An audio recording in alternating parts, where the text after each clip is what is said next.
The remote clicked. Silence fell over the family room like a slammed courtroom gavel.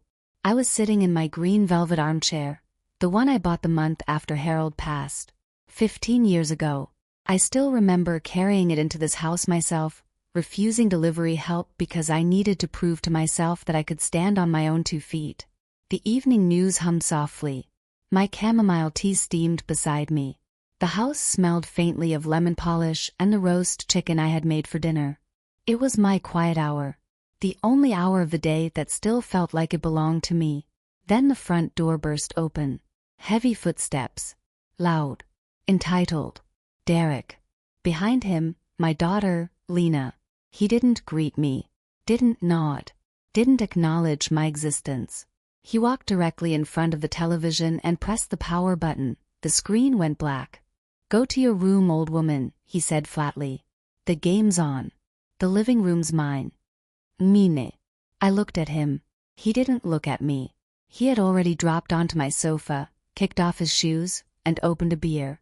I shifted my eyes toward Lena. She stood frozen in the kitchen doorway, grocery bags cutting into her fingers. Our eyes met. I waited. For one sentence. One. "Derek, don't speak to my mother like that." But she lowered her gaze. And that was louder than any insult. Something inside me didn't break. It hardened. I didn't argue. I didn't cry. I stood up slowly, feeling every one of my 68 years, and walked to my bedroom. Behind me, the television blared back to life. Sports commentators shouting. Derek laughing. A can cracking open. In my room, I knelt at the bottom dresser drawer. Under folded scarves. Under a cedar box. There it was. The blue folder. Inside, the deed. The title. The tax receipts. Every payment made on time for 38 years. Owner, Margaret and Holloway. Not Margaret and Harold. Not Lena. Not Derek. Me. 30 years working at the county property clerk's office taught me one thing. If it's on paper, it's power. I stared at my name. Then I smiled. I didn't sleep in that house that night. I packed a small suitcase, walked out without saying a word, and checked into the Riverside Suites downtown. The receptionist called me ma'am and offered complimentary breakfast. I hadn't been called ma'am respectfully in years. The next morning I made 3 phone calls.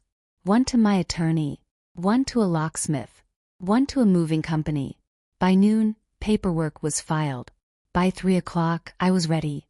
The following day, at exactly 9:12 a.m., the doorbell rang at my house. Derek answered it. I wasn't there.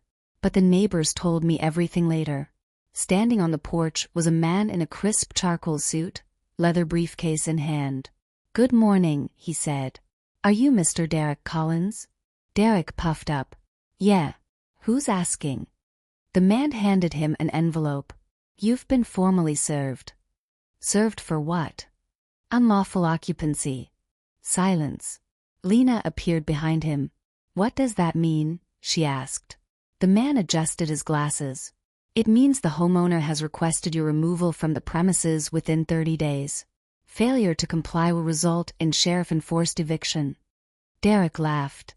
"Homeowner, I live here." The attorney replied calmly, "No, sir. You do not. Margaret and Holloway does." And then he walked away. I turned my phone off for the rest of the afternoon.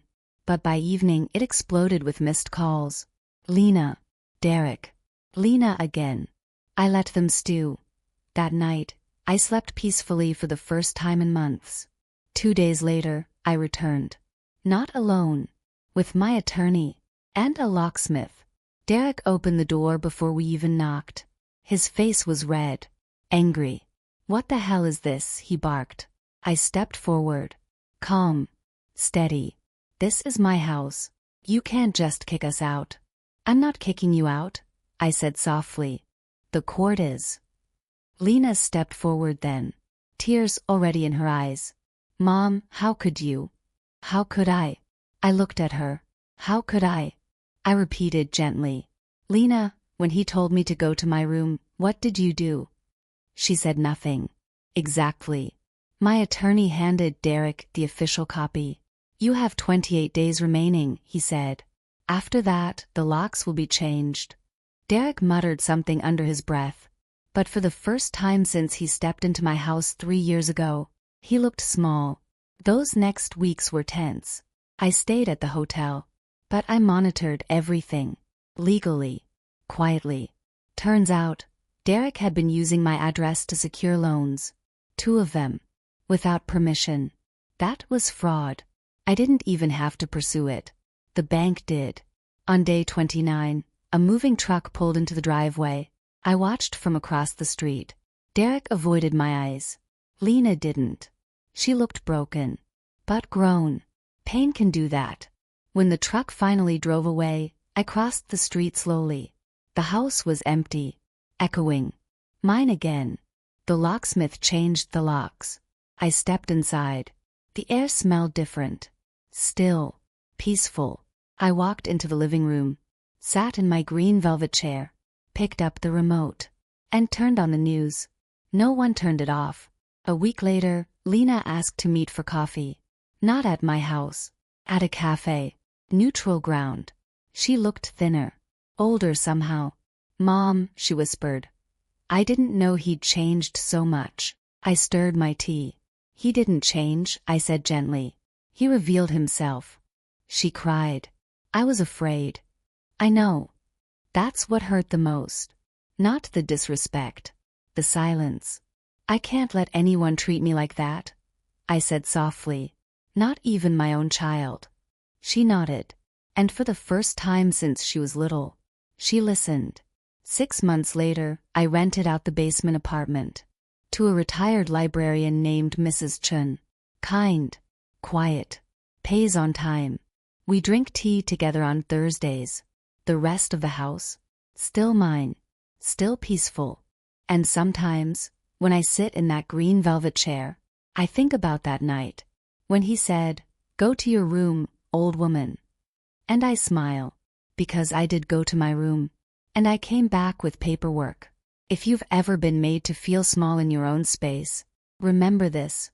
Silence can be powerful. But documents are louder. Thank you for listening. If this story moved you, don't forget to like, share, and subscribe.